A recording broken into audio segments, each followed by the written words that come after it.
This video will show you how to make a simple device that you could use to attach your smartphone to your DJI drone.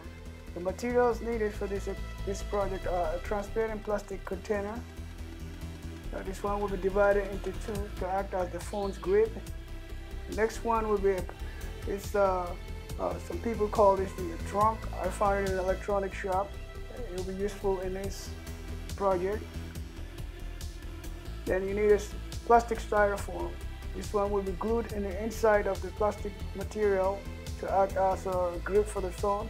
You need a vernier caliper tool. This is to measure the diameter of the phone.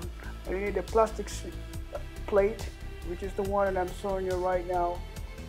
Right after that, you may need a plastic screw, and this screw is used to put the joints together, as in the case of what we will be seeing in this project.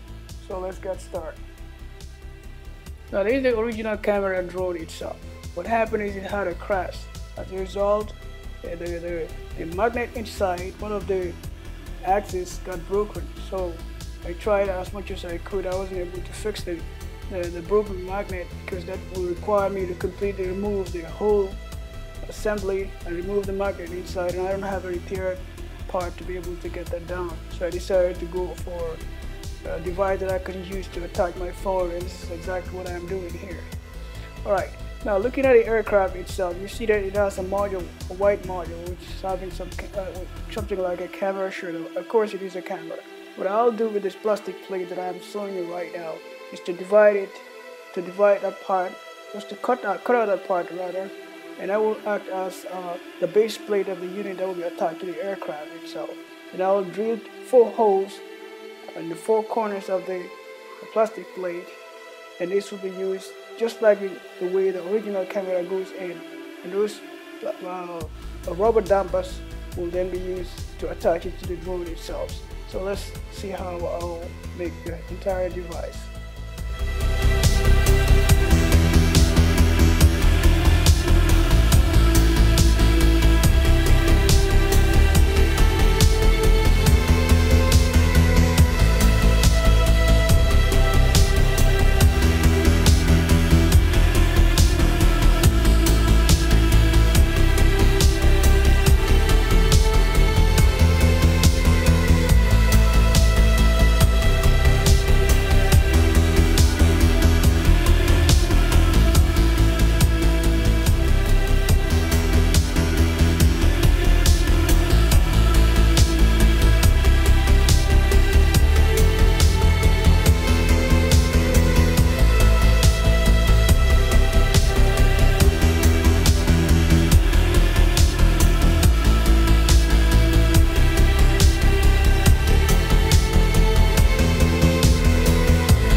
is the complete assembly of the entire device.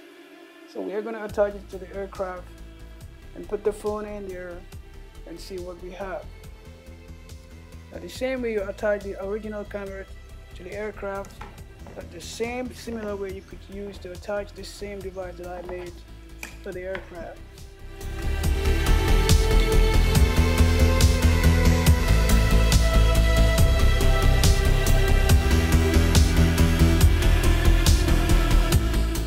Now this is how the phone looks when it's facing you. It is appropriate to have the phone grip transparent so the images won't be blocked or covered. And this is the rear view. Now before the aircraft takes off, there are three things that you need to do. You first tilt the device whichever angle you want or whatever angle you want. Put the phone on mute to avoid the phone recording the noise coming out of the propeller, and start recording. Now this is the live feed coming out of the phone itself. Now you see that it is vibrating. What happened is the plastic clips that's supposed to be attached together with the dampers weren't inserted, so I have to put those ones, and you could see that it is vibrating. At the same time, the noise coming out of the propellers is being recorded in the phone too. All those things needed to be avoided before ever the aircraft takes off.